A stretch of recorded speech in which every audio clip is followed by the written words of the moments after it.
Alright, so the theme of this deck is zero attack. Trying to get my opponent's monsters to zero attack and using their monsters with some kind of advantage. Basically, the only way I can really use my opponent's monsters with zero attacks is with Reptilian Viper and Reptilian Vasky. This one's actually really good. Basically, you contribute 2 monsters on the field who have zero attack from either side of the field, and her effect is just destroy 1 face-up monster a turn, which is a really good effect to have. Plus, if you tribute 2 of your opponent's monsters, she can basically get rid of 3 cards by herself in like a perfect scenario. Plus, her attack points are pretty good. 2600 is not half bad for how good she is. So really, the whole problem was trying to get my opponent's monsters to have zero attack, and there aren't too many ways to do it.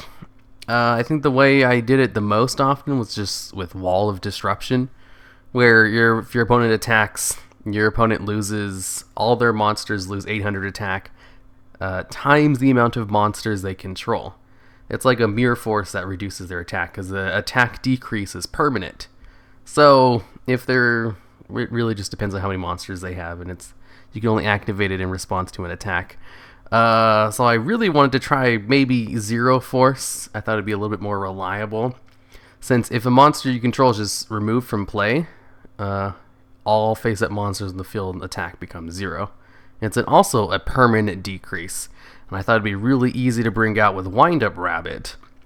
And I thought I'd be able to draw into Wind-Up Rabbit no problem if I just ran 3 of them and then 3 Tenkis, and that was true. I was able to draw into Wind-Up Rabbit pretty much every game. It's just, the big problem was I never really had Zero Force in my hand as well. So I just had Wind-Up Rabbit, and he never really did anything because he only had like 1 card in the deck that synergized well with him. And then the rest of the deck was basically just another experiment with Dandelion to see if he's a good card.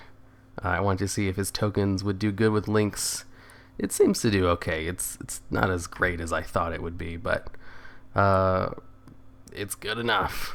Also, plus the Dandelion tokens could be used for Vasky as well.